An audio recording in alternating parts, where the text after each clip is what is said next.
All of this might be well and good, but we still live in a very heated political environment, Secretary. And I'm reminded of Congresswoman Maxine Waters, knowing full well your views on health care and your statement not too long ago that poverty is a state of mind. I know what you were getting at, to free yourself from that to advance to some bigger things. Nevertheless, she said that if Ben Carson should go back to being a surgeon, she'll take him apart when he goes before the House Committee on Financial Services. Now, she's the ranking Democrat, but she's just itching for a chance to get in your face. What do you think? You know, I think that I'm here for a purpose, and that purpose is to try to provide a nurturing environment that will allow people to become, self-sustaining and, make America into the kind of place that we all want it to be. I don't respond to politicians who, just say inflammatory things. I was hoping you would, so I could go ahead, but that's fine. The president has called for your HUD budget to be cut severely, and I know you stated a goal not too long ago, Doctor, to say that no one would be thrown out on the street under your watch. But how can you be so sure that if your budget is hacked to smithereens, the tools that you want to make good on that would be limited, right? I would say the proof is in the pudding. Let's see if anybody gets thrown out on the streets. I will be very surprised if that happens, and we will address that immediately if we see any such thing. But we've already taken all that into consideration in looking at this, and the people are going to be supported. It's the same thing with the new medical bill. People are saying that people are going to be pushed off the cliff and things like that. Nobody on Medicaid, for instance, is being thrown off of it. You had said, I don't get upset when people say horrible things. I understand human nature. People don't like change. What they seem to be saying with this administration, and it may be too early to make a sweeping statement like this, Doctor, is that this administration wants to roll back government protections for the poor, for the disabled, for those who need health coverage but aren't getting it. How do you counter that notion? And how do you explain, maybe given your own life story, that there is a reward in the thinking that you're espousing? I would say that this administration is being responsible. If you went to a bunch of little kids and you complained about this adult who was keeping them from eating all the candy that they wanted, and they would say what that mean adult is doing. Later on in life, they would say, wow, that person was really our friend.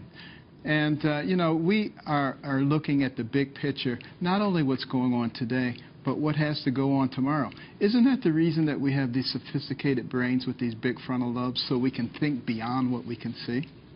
Back to health care and seeing beyond what we can see, we know that Senator Rand Paul has just left the White House, Secretary, and he said that he is tweeting out here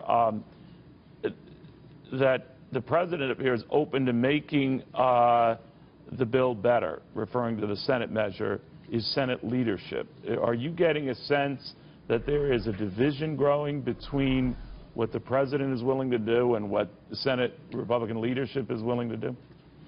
I actually think that in the end there will be consensus here, particularly as people begin to understand that this is a work in process. And again, I would offer to the Democrats to begin to think about how we can make it work, not how it doesn't work. That's one of the things that I find here in Washington. More people spend time talking about what can't be done than what can be done. We need to get back to the can-do attitude that made America great. The tone in Washington hasn't gotten much better. Some will argue, depending on the news network, it's gotten worse. Do you, and is this tougher than you thought coming in, and the environment tougher than you thought coming in, that people think, or they have it out for this president, they have it out for this cabinet, they have it out for you? Well, I knew it would be tough, having run a presidential campaign, that toughens you up considerably. It's tough, but then again, I've led a tough life. every time someone has said to me, this can't be done, if I had listened to that, I wouldn't be sitting here talking to you today. I don't listen to that stuff. We think about what has to be done and how it can be done and what resources can be used. And I'm finding a lot of resources here in Washington, D.C. on both sides of the aisle. But do you if you think can just sometimes, really Dr. sit down and talk about what your goals are, people could get behind them. All right, I'm sorry about that. Do you think sometimes the president does get in his own way with the tweeting or coming back and saying of a House measure, maybe it wasn't intended this way, but that was mean, and hopefully the Senate will come up with something, I guess, isn't as mean, that a lot of people feel this president doesn't necessarily have their back when everything hits the fan. Do you? Well, I would put it this way. He's the president. He won against enormous odds.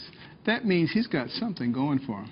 He's a smart guy, and he's got good political instincts, and I think he loves our country, and I think he's going to do the right thing by our country. But do you think he hurts himself I support him. I'm not trying to get you in trouble with him, but do you think that sometimes he gets sidetracked on this stuff or tweets that aren't about the issue at hand, or, you know, the whole Comey stuff and everything else, that he gets dragged into this debate and feeds those who want to say or target him for nasty stuff? Well, sometimes he may say something, you know, that he may not have wanted to say or may not have said it in political terms, but that's because he's not a politician. Would you tweet?